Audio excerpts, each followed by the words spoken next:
तो चलिए दोस्तों, स्वागत है आप सभी का हमारे इस यूट्यूब चैनल पर। और हमने मोमेंट ऑफ इनर्शिया जो है पढ़ाना शुरू किया है आप सभी को। तो हम मोमेंट ऑफ इनर्शिया पढ़ा रहे हैं, यानी मैकेनिक्स का पोर्शन, डायनेमिक्स का पोर्शन। तो आज उसका थर्ड लेक्चर है और आज हम बात करेंगे एक और स्टैंडर्ड बॉडीज़ के मोमेंट ऑफ इनर्शिया को निकालने की। तो मोमेंट ऑफ इनर्शिया हम सभी पढ़ रहे हैं, जिसका आज लेक्चर नंबर 3 है। और इसमें आज हम स्टैंडर्ड बॉडीज़ यानी moment of inertia of standard bodies की चर्चा हम सभी अभी तक कर रहे थे। आप हमारे पिछले दोनों लेक्चर्स को देख कर आएंगे, तभी आपको यहाँ पे और बातें समझ में आएंगी। ठीक है, तो moment of inertia of some standard bodies की हम चर्चा कर रहे थे। तो आज उसका तीसरा लेक्चर है और आज हम तीसरे एग्जाम्पल की बात करेंगे। ऑलरेडी हम 2 एग्जाम्पल की बात कर चुके हैं, जिसमें से पहला एग्जाम्पल था कि हम मोमेंट ऑफ इनर्शिया निकालेंगे एक यूनिफॉर्म रॉड का, और सेकंड हमारा एग्जाम्पल था कि हम मोमेंट ऑफ इनर्शिया निकालेंगे रेक्टेंगुलर लेमिना का। तो आज हम मोमेंट ऑफ इनर्शिया निकालेंगे रेक्टेंगुलर, इसको हम लिख लेते हैं। तो आज जो है मोमेंट ऑफ इनर्शिया निकालेंगे। तो आज मैं वाइट बोर्ड के थोड़ा सामने नहीं हूँ, लेकिन आप सभी का वक्त ज़ाया ना हो, वक्त ख़राब ना हो, वीडियोस रेगुलर अपलोड होती हैं, इसलिए मैं आज ये से पढ़ा रहा हूँ कॉपी पर। तो थर्ड लेक्चर जो है हमारा, थर्ड जो एग्जांपल है वो है रेक्टेंगुलर पैरेलल पाइप्ड। तो तीसरा एग्जांपल है जिसका हम मोमेंट ऑफ इनर्शिया निकालेंगे वो है रेक्टेंगुलर पैरेलल पाइप्ड। तो सवाल उठता है कि पहले ये रेक्टेंगुलर पैरेलल पाइप दिखता कैसे है। वैसे मैंने आपको पिछले लेक्चर्स के आखिरी में कुछ बताया था ये कैसा दिखता है, किस फॉर्म का होता है। तो ये क्यूबॉइड की तरह होता है। ठीक है, आपने क्यूबॉइड देखा होगा लोअर क्लासेस में। तो क्यूबॉइड की तरह दिखता है, मतलब ये कुछ इस तरीके से। हम यहाँ पे क्यूबॉइड बना लेते हैं। ये हमने क्यूबॉइड बना लिया और इसको इस तरीके से मिला देंगे। तो हमारे क्यूबॉइड अगर आप लोग स्केल से बनाएंगे तो ज़्यादा अच्छा दिखेगा। ये हमने रफली बनाया है और यहाँ पे हमने लेते हैं एक्स एक्सिस। ये 3D बॉडी है, आप सभी को पता ही होगा। ये वाई एक्सिस ले लिया हमने यहाँ पे, और ये हमने यहाँ पे जेड एक्सिस ले लिया। This is origin. तो जब हम एक्स एक्सिस के अबाउट इस रेक्टेंगुलर पैरेलल पाइप, ठीक है, इस रेक्टेंगुलर पैरेलल पाइप का मोमेंट ऑफ इनर्शिया निकालेंगे, तो सभी को पता है उसका जनरल नोटेशन क्या होता है, स्टैंडर्ड नोटेशन क्या होता है, ए। जब हम इस वाई एक्सिस के अबाउट निकालेंगे तो मोमेंट ऑफ इनर्शिया बी निकल कर आएगा, और जब हम जेड एक्सिस के अबाउट निकालेंगे तो मोमेंट ऑफ इनर्शिया सी निकल कर आएगा। ठीक है, ये सब मैंने पहले वीडियो में बताया हुआ। लेकिन अब इस रेक्टेंगुलर पैरेलल पाइप की जो लेंथ है, ये जो साइड्स की लेंथ है वो है 2a। ठीक है, जी आपकी लेंथ 2b है, ये हमें यहाँ पे गिवन है, और ये आपकी लेंथ 2c है। तो लेंथ जब 2a 2b 2c है, तो इस रेक्टेंगुलर पैरेलल पाइप का moment of inertia about x axis क्या होगा, अबाउट वाई एक्सिस क्या होगा, अबाउट जेड एक्सिस क्या होगा, बस यही हमें निकालना है। तो जो गिवन है उसको लिख लेते हैं। क्या है? Length of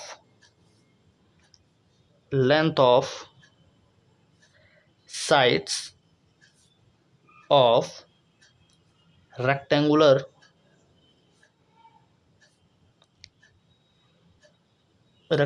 parallel pipe are 2a 2b and 2c respectively.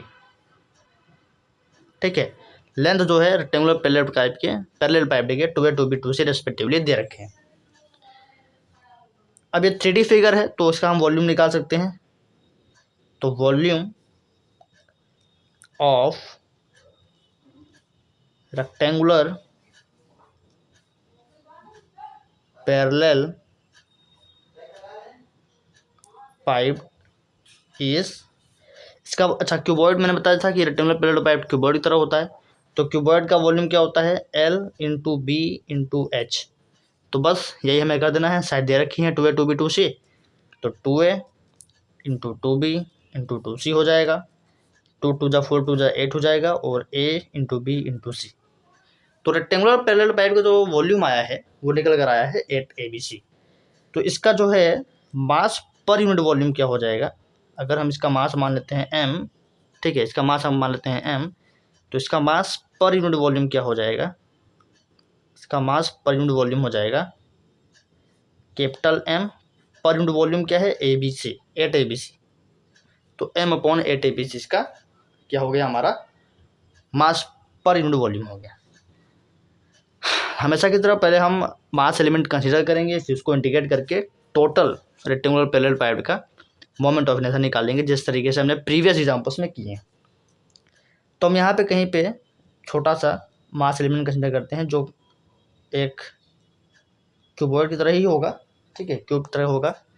इसके यहाँ पे dy होगा, ठीक है, मान लेते हैं ये सब dx लिया है हमने, x एक्सिस यहाँ लिया है तो dx होगा, ये dy होगा, फिर यहाँ पे से dz होगा। मतलब इस तरीके से इसका जो होगा dx dy dz, इसका क्या होगा,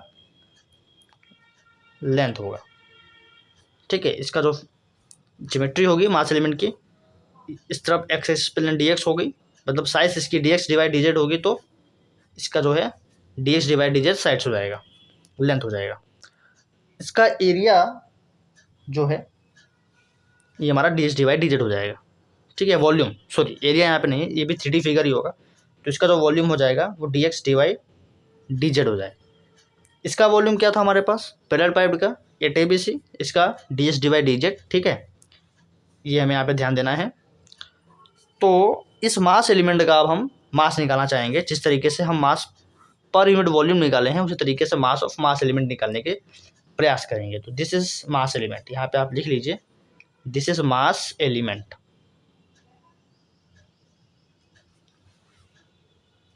ठीक। Now mass of mass element, now mass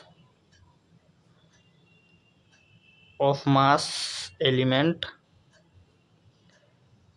is given by mass element का मास कैसे दिया जाता है, m upon 8 ABC into dx dy dz, ठीक है, ठीक है। अब आप उसको delta x delta y delta z भी मान लेंगे तो कुछ बात नहीं है, लेकिन हम यहाँ पे dx dy dz मान के चल रहे हैं। तो अब हम निकालेंगे moment of inertia,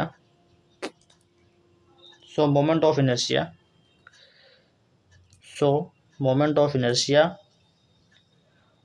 of rectangular, ठीक है, moment of inertia of rectangular parallel piped, rectangular parallel piped about, सबसे पहले हम x एक्सिस के अबाउट निकालेंगे, तो about axis OX will be, अब ये वॉल्यूम मतलब 3D फिगर था तो हम इसको यहाँ पे ट्रिपल इंटीग्रल निकालने का प्रयास करेंगे, तो ये ट्रिपल इंटीग्रल से सॉल्व होगा, तो ये क्या हो जाएगा, will be integral integral integral, ठीक है, m अपॉन, अभी मैं लिमिट बताऊँगा क्या होगा, m अपॉन 8 ABC, ये मास एलिमेंट वाला रखते हैं, dx dy dz। सवाल उठता है कि एक्सिस से परपेंडिकुलर डिस्टेंस क्या होगी, ठीक है। मोमेंट ऑफ इनर्शिया का फॉर्मूला क्या होता है, summation m r square, r क्या होती है एक्सिस से परपेंडिकुलर डिस्टेंस। तो आप हमारी पहली वीडियो पर जाएं, पहले लेक्चर्स पर जाएं, वहाँ पे मैंने बताया था कि जब x एक्सिस के अबाउट निकालेंगे तो x गायब रहेगा, तो परपेंडिकुलर जो डिस्टेंस होगी एक्सिस से क्या होगी, √y square plus z square होगी। तो जब आप स्टार्टिंग के फॉर्मूले अगर आप याद रखेंगे, बेसिक फॉर्मूले अगर आपको याद रहेंगे, तो यहाँ पे कोई भी दिक्कत नहीं होने वाली, इसलिए आपको स्टार्टिंग से ही चलना है, पकड़ के सारे फॉर्मूले आपको यहाँ पे याद रखना है। तो डिस्टेंस का स्क्वायर करना है तो इसका स्क्वायर हो जाएगा √y square plus z square मैंने लिखा है, मैंने ये गलती कर दी है, यहाँ पे मैंने कहा था कि जब x एक्सिस से परपेंडिकुलर डिस्टेंस देंगे तो वो रहेगी y square plus z square, starting के फॉर्मूले मैंने ये लिखा था। हालांकि जब आप यहाँ पे पाइथागोरस थ्योरम भी लगाएंगे तो आपको √y square plus z square ही मिलेगा, बट इनिशियल फॉर्मूला मैंने पहले ही वीडियो में बताया है कि समेशन m होता है और r स्क्वायर x एक्सिस से परपेंडिकुलर डिस्टेंस वो होती है, x गायब रहता है तो y square plus z square, ठीक है। अब लिमिट की बात कर लेते हैं, x की लिमिट क्या रहेगी, y की लिमिट कहाँ रन करेगी और z की लिमिट कहाँ रन करेगी। तो x रन करेगा -a से +a, ठीक है, क्योंकि साइड लेंथ 2 है। सिमिलरली वाई रन करेगा -b2 + b और जेड रन करेगा -c से +c, ठीक है। तो ये हमें यहाँ पे याद रखना है। अब कुछ नहीं करना है, सिंपली इंटीग्रेट करना है। तो आइए इंटीग्रेट करते हैं। तो अब हम इसे इंटीग्रेट करते हैं। तो हमारे पास था ट्रिपल इंटीग्रल, x रन कर रहा है -a से +a, y रन कर रहा है -b से +b, z रन कर रहा है -c से +c, और अंदर था हमारे पास m/8 abc, ठीक है, dx dy dz और y² + z², ठीक। ये हमारे पास था। तो जो बाहर हो सकता है वो बाहर कर लेंगे, जो कॉन्स्टेंट्स हैं। कांस्टेंट हमारे पास है m/8 abc और अंदर बच जाएगा, ठीक है। यहाँ पे आप x की लिमिट रख दीजिए, y की लिमिट रख दीजिए, z की लिमिट रख दीजिए, जो ऊपर है रख ही देते हैं। -a + a -b + b -c + c, ठीक है। अंदर क्या बच गया, y² + z² और dx dy dz, ठीक है। अंदर ये बच गया। Now we have to integrate. तो एक काम करते हैं, कैसे इंटीग्रेट करेंगे। इंटीग्रेट करना थोड़ा सा आसान है यहाँ पे। तो मैं आपको इंटीग्रेट वैसे ही करना है, क्योंकि पहले आप किसी के रिस्पेक्ट में भी इंटीग्रेट कर सकते हैं। तो हम एक काम करते हैं, सबसे पहले जेड के रेस्पेक्ट में इंटीग्रेट करते हैं। जेड यहाँ पे दिख रहा है, तो जेड के रेस्पेक्ट में इंटीग्रेट करेंगे तो वाई का नहीं होगा, सिर्फ जेड का होगा, ठीक है। तो मैं स्टेप वाइज, वैसे तो मैं एक ही बार में कर सकता हूँ इंटीग्रेट और आपको दिखाने का प्रयास कर सकता हूँ, लेकिन कई बच्चों को समझ में नहीं आएगा। तो जिन बच्चों को समझ में नहीं आएगा उनके लिए हमें यहाँ पे ध्यान देने की ज़रूरत है। तो जब हम देखिए, मैंने आपको पिछले वीडियो में प्रॉपर्टीज़ वगैरह बताई हैं कि जब डिफरेंट इंटीग्रल की ये प्रॉपर्टी है कि यहाँ पे जब लिमिट माइनस से प्लस होती है और सेम लिमिट होती है, यानी -c2 + c या -b2 + b -a2 + a या -x2 + x, जो भी है लिमिट, तब क्या होता है कि 2 बाहर आ जाता है, फंक्शन अंदर वही रहेगा, 2 बाहर आ जाएगा और इंटीग्रल जो है 0 टू दैट लिमिट हो जाएगा, ठीक है। तो फिलहाल तो अभी जेड के रेस्पेक्ट में इंटीग्रेट कर रहे हैं, तो -a2 + a रहने दीजिए, x की लिमिट, y की लिमिट भी एज इट इज रहने दीजिए। अब जेड के रेस्पेक्ट में करेंगे तो पहले देखिए 2 बाहर आ जाएगा, अंदर जो है, ठीक है, अंदर जो है, ये मैं क्या कह रहा हूँ कि जब इसके रेस्पेक्ट में इंटीग्रेट करेंगे तो ये 2 × c समथिंग हो जाएगा y² + z², ठीक है। और यहाँ पे क्या रहेगा, dx dy dz रहेगा।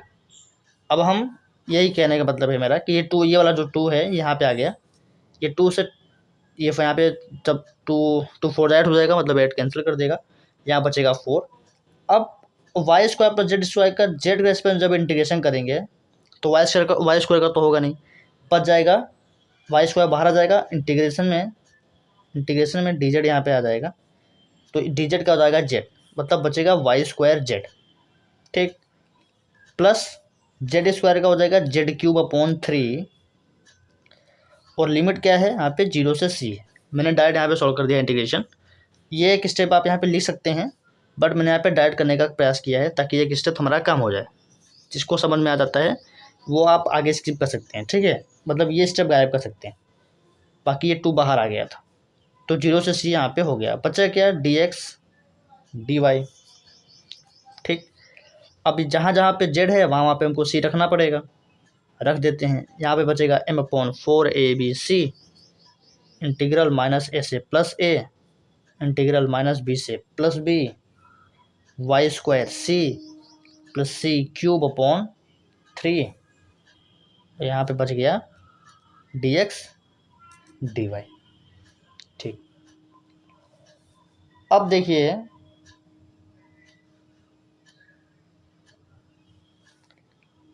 अब y के रेस्पेक्ट में इंटीग्रेट करते हैं, क्योंकि y यहाँ पे है। y के रेस्पेक्ट में जब इंटीग्रेट करेंगे तो m/4 abc, ये वाली लिमिट अभी भी एज इट इज रहने दीजिए। y के रेस्पेक्ट में इंटीग्रेट करेंगे तो वही काम हो जाएगा, ये 0 टू b हो जाएगा, 2 बाहर आ जाएगा, ठीक है। यहाँ पे बचेगा y² c + c³ / 3।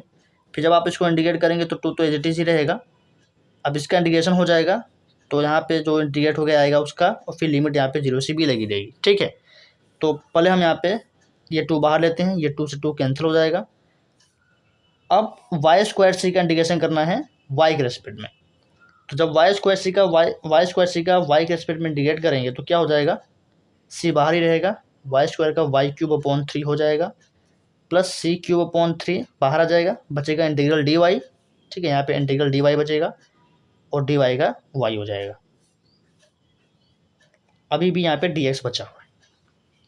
ठीक है, अब एक्स के रेस्पेक्ट में इंटीग्रेट कर देंगे तो m upon 2 A B C बचा रहेगा, और जब यहाँ पे भी वही लिमिट है माइनस से प्लस है तो 2 बाहर आएगा, जब 2 बाहर आएगा तो 2 से 2 कैंसिल हो जाएगा।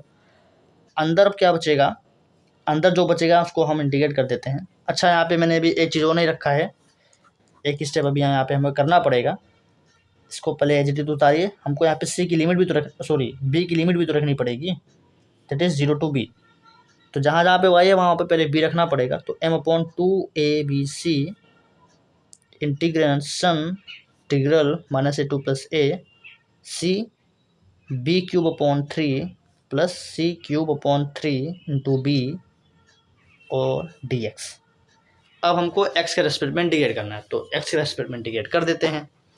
तो जब हम एक्स के रेस्पेक्ट में इंटीग्रेट करेंगे तो फिर मैंने कहा 2 बाहर आ जाएगा, तो 2 ए बी सी, ये 2 बाहर आएगा, 2 से 2 कैंसिल हो जाएगा। ठीक है, इंटीग्रल 0 to a हो जाएगा, c B cube upon 3 plus सी cube upon 3 into b d x. अब इंटीग्रेट कर देते हैं तो m अपॉन यहाँ पे सिर्फ ए बी सी बचा।